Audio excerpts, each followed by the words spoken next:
Assalamualaikum warahmatullahi wabarakatuh. Saya Aisyah Desmaina Wijaya, NIM 19042098, jurusan Ilmu Administrasi Negara, Universitas Negeri Padang. Baiklah, pada video kali ini saya akan mempresentasikan tentang kompensasi sumber daya manusia. Kompensasi sumber daya manusia terdiri dari beberapa poin. Yang pertama, konsep dan jenis kompensasi, prinsip-prinsip kompensasi, dasar-dasar kompensasi, dan sistem kompensasi pada sumber daya manusia. Baiklah, yang pertama saya akan menjelaskan tentang konsep dan jenis kompensasi. Berbicara tentang kompensasi, merupakan segala sesuatu yang diterima oleh seorang pegawai berupa fisik, uang, hadiah, atau reward, maupun non-fisik atau kenaikan jabatan yang harus dihitung dan diberikan kepada pegawai yang umumnya menjadi objek yang dikecualikan dari pajak pendapatannya. Jadi, kompensasi merupakan hak yang wajib diterima oleh seluruh pegawai sebagai imbalan yang harus diterima karena telah menyelesaikan kewajiban-kewajibannya. Kompensasi sangat penting bagi pegawai maupun anggota. Kompensasi bagi seorang pegawai menentukan status, harga diri, dan gaya hidup. Oleh karena itu, kompensasi sangat berpengaruh bagaimana motivasi, prestasi, cara kerja seorang pegawai di dalam perusahaan atau lembaga yang ia tempati.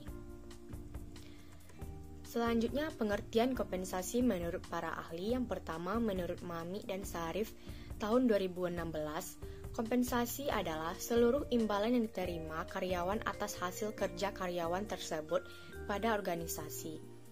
Kompensasi bisa berupa fisik maupun non-fisik dan harus dihitung dan diberikan kepada karyawan sesuai dengan pengorbanan yang telah diberikannya kepada organisasi atau perusahaan yang tempat ia bekerja. Selanjutnya, menurut Barry Gerhardt di dalam buku Safri tahun 2014, ia menyatakan bahwa kompensasi adalah semua bentuk pengembalian keuangan dan layanan nyata serta manfaat yang diterima karyawan sebagai bagian dari hubungan kerja. Selanjutnya, menurut Bukit Malusa dan Rahmat tahun 2017, kompensasi merupakan pemberian balas jasa langsung berupa uang atau barang kepada pegawai sebagai imbalan jasa yang diberikan kepada organisasi. Selanjutnya, faktor-faktor yang mempengaruhi kompensasi menurut Leon C. Mengginson tahun 2015 adalah faktor pemerintahan, penawaran bersama antara perusahaan dan pegawai, biaya hidup pegawai, ukuran perbandingan upah, permintaan dan persediaan serta kemampuan membayar. Selanjutnya, jenis-jenis kompensasi menurut Hasibuan SM tahun 2015. Jenis kompensasi dibagi menjadi dua. Yang pertama, kompensasi langsung, yaitu gaji pokok yang merupakan kompensasi yang diterima seorang karyawan, biasanya berupa upah atau gaji. Selanjutnya, upah adalah balas jasa yang diberikan kepada pegawai harian dengan pedoman perjanjian yang telah disepakati sebelumnya. Selanjutnya, upah intensif adalah tambahan balas jasa yang diberikan kepada karyawan tertentu yang prestasinya di atas standar. Selanjutnya, yang kedua, kompensasi tidak langsung.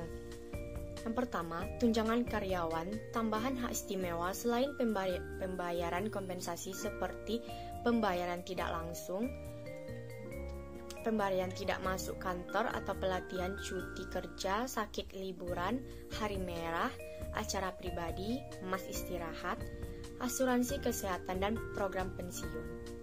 Selanjutnya, tunjangan jabatan, tunjangan hak istimewa selain pembayaran kompensasi dan tunjangan karyawan. Selanjutnya, ada prinsip-prinsip kompensasi. Terdiri dari 8 prinsip yang harus diperhatikan dalam pemberian kompensasi, yaitu yang pertama, prinsip kejelasan. Artinya, dalam pemberian kompensasi mudah dihitung atau mudah dimengerti oleh guru. Yang kedua, prinsip keseimbangan. Artinya, pemberian kompensasi harus mempertimbangkan keseimbangan antara kompensasi yang diberikan karena kaitannya dengan pekerjaan atau jabatan, dengan yang tidak terkait dengan pekerjaan atau jabatan. Yang ketiga, prinsip keadilan. Artinya, dalam pemberian kompensasi harus terdapat unsur keadilan baik dalam kaitannya dengan unsur waktu kerja maupun prestasi kerja. Secara internal, guru yang melaksanakan tugas yang sejenis mendapat imbalan yang sama atau sebanding pula. Yang keempat, prinsip keamanan. Artinya, pemberian kompensasi juga memperhatikan hal-hal yang tidak berkaitan langsung dengan pekerjaan atau jabatan. Misalnya, kondisi sakit, PHK, kecelakaan kerja, wabah, bencana alam, dan sebagainya. Selanjutnya, yang kelima, prinsip pengendalian biaya. Artinya, pemberian kompensasi harus dihindarkan dari unsur pemborosan organisasi. Yang keenam, prinsip kesepakatan. Artinya, dalam pemberian kompensasi yang dahulunya merupakan hasil atau kesepakatan bersama antara guru dengan pihak manajemen dalam organisasi. Selanjutnya, yang ketujuh, prinsip kewajaran. Artinya, pemberian kompensasi dengan memperhatikan perbandingan antara jumlah gaji tertinggi dan terendah, biaya hidup, dan sebagainya. Yang kedelapan, prinsip perangsang. Artinya, pemberian kompensasi harus mampu merangsang guru untuk memberikan sumbangan yang maksimal atau kontribusi pada organisasi. Selanjutnya, dasar-dasar kompensasi. Yang pertama, non-financial reward, yaitu berupa penghargaan bukan dalam bentuk uang seperti pekerjaan, jabatan yang menjanjikan masa depan, pengaturan jam kerja yang lebih santai atau fleksibel. Yang kedua, indirect payments seperti fringe benefits, yaitu keuntungan dalam bentuk asuransi, cuti, dan libur. Yang ketiga, direct financial seperti wages, salaries, dan bonus. Selanjutnya, fungsi-fungsi kompensasi diantaranya yang pertama, penggunaan SDM secara lebih efisien dan lebih efektif. Semakin banyak karyawan yang diberikan kompensasi yang tinggi, berarti semakin banyak karyawannya yang berprestasi tinggi. Banyaknya karyawan yang berprestasi tinggi, maka akan mengurangi pengeluaran biaya untuk pekerjaan yang tidak perlu. Yang kedua, mendorong stabilitas perusahaan dan pertumbuhan ekonomi. Sistem pemberian kompensasi yang baik dapat membantu stabilitas perusahaan dan secara tidak langsung juga dapat mendorong stabilitas dan pertumbuhan ekonomi. Yang ketiga, sebagai bagian dari manajemen SDM, pemberian kompensasi berfungsi untuk memperoleh karyawan yang memenuhi persyaratan. Kompensasi yang cukup tinggi sangat dibutuhkan untuk memberi daya tarik kepada para pelamar kerja. Selain itu, juga dapat mempertahankan karyawan yang sudah ada. Selanjutnya, sistem kompensasi pada SDM. Menurut Sastro Hadi Wiryo dalam Sinambela tahun 2018 menyatakan bahwa kompensasi adalah imbalan jasa atau balas jasa yang diberikan oleh organisasi kepada para tenaga kerja karena tenaga kerja tersebut telah memberikan sumbangan tenaga dan pikiran demi kemajuan organisasi guna mencapai tujuan yang telah ditetapkan. Selanjutnya, setiap perusahaan memiliki perbedaan sistem kompensasi.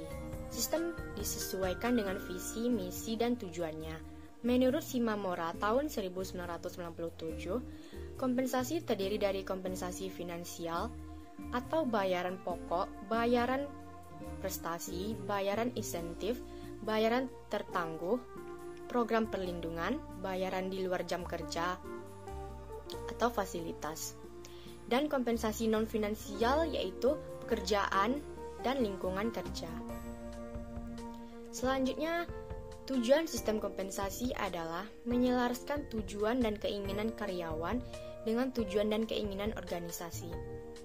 Menurut Milkovich dan Newman tahun 1987, mereka menyebutkan di antaranya sistem kompensasi dibuat dan disesuaikan dengan upaya untuk mencapai tujuan strategi organisasi. Sistem kompensasi juga berhubungan dengan budaya dan nilai-nilai dalam organisasi. Nilai dalam memperlakukan karyawan dapat terlihat melalui sistem kompensasi yang diberlakukan dalam perusahaan. Baiklah, hanya itu yang dapat saya sampaikan pada video kali ini. Kalau ada kata-kata yang salah, mohon dimaafkan. Assalamualaikum warahmatullahi wabarakatuh.